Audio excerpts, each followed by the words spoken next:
All right, there's a spinoff of one of my favorite shows on television coming out this weekend. Do we really need the boys in college?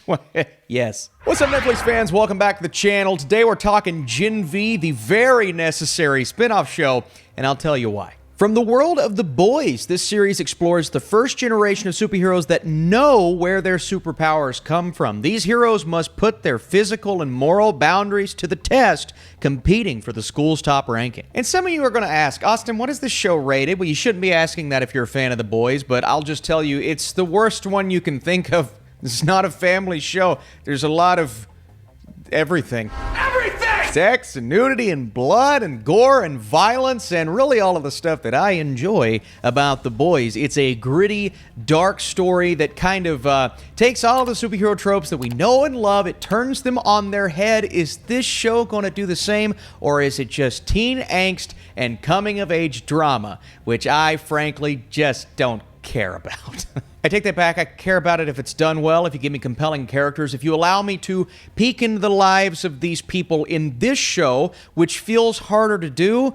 It's kind of crazy. I used to be able to just relate to the kids, and now I can't. Now I relate to the older generation of superheroes, at least in this world. But I'll tell you what, we'll start with the characters in Gen V. They are very compelling. From the get-go, you get a backstory from kind of the focus of this show. We'll talk about her in just a second, but the way that backstory is handled, it immediately let me know. This is not some dumb spinoff. It takes everything we love about The Boys and it just crushes it. Crushed it into little tiny bite-sized pieces. And what I said in the summary, that's interesting enough. This is the first generation of kids, and they know that their powers are not God-given. What we know from The Boys tells us that, well, this was kind of a decision from the parents. The parents are the ones who said, we want our kids to be injected with that superhero serum. And first of all, that causes a big rift between the adults and the children in this show. We have a lot of the kids who are dealing with their parents. They understand the will of what their parents had for them, and then those relationships become, I think, more appealing as you're diving deeper into them. But we have our main character here, and well, she doesn't really have that parental figure in her life right now. She's actually just looking to reconnect with her sister. Jess Sinclair, who plays Marie Moreau, first of all, I think her powers are just really cool. They're kind of gruesome and dark, and a lot of people around this school, this campus, they see them as that. But when she gets caught up in something in the end of the beginning of the second episode, that's when her status around campus gets elevated, and people are starting to become aware that there's more to this school than meets the eye.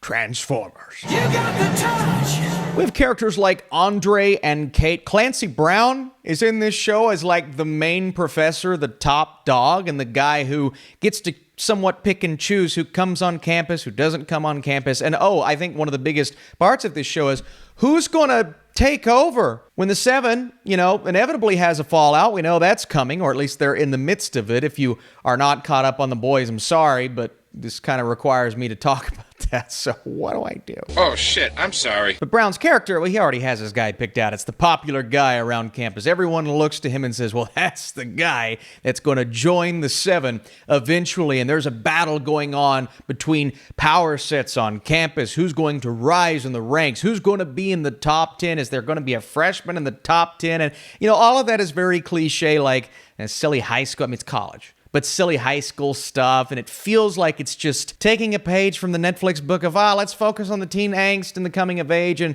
they do. Some of these characters, what they're going through, they're familiar emotions that we've seen countless times in television shows and movies before, but like I said earlier, they're really interesting. And when you give me an interesting character or a set of interesting characters to where at the beginning and in that first episode, you're going to think they're just kind of like, okay, well, we know who this guy is, we know who that girl is, but really you don't. And as you move, and like the graphic said at the beginning, I've seen the first 6 episodes. As you learn more about them, but more so the mystery that's happening on campus. It's not The Boys. It's not this universe without something mysterious going on in the background. And there is, like I said, more than meets the eye within this school. And once you start to unravel this mystery, and once our characters become more familiar with each other, it seems at the beginning like their trajectories are going in all different directions, but everything starts to come together beautifully. And if you've only seen the first 3 episodes, and I believe that's what is premiering this weekend,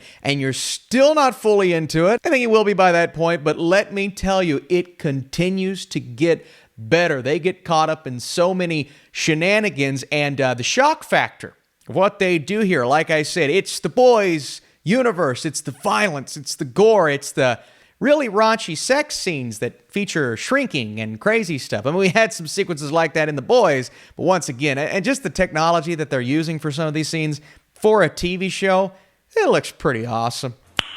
Nice. There's some nice social commentary in there, obviously. They're going to play on that satire element, but it's less of that with Gen V. We've seen that in The Boys, so it's not like we have to do that. We can kind of save that for that show. Lizzie Broadway plays Emma, and you think you know who she is at the beginning, but then you start to learn more about her and what she's going through and what this person's going through, that person's going through, and then everything happening behind the scenes in the background, being introduced to another character through that. And as our characters learn what's going on, your jaw is going to be on the ground. And it's going to be on the ground anyway, because again, you get the shock factor all throughout the show. What the hell? Now, within everything I'm saying, you're playing on these cliches. Occasionally, you're going to fall into these cliches. You're going to have the romance and the tropes and this and that. Like I said, it's not as interested in poking you in the side and saying, you see what we're doing here? It's just worried about characters and character development. That's fine, but not everyone is going to love that. So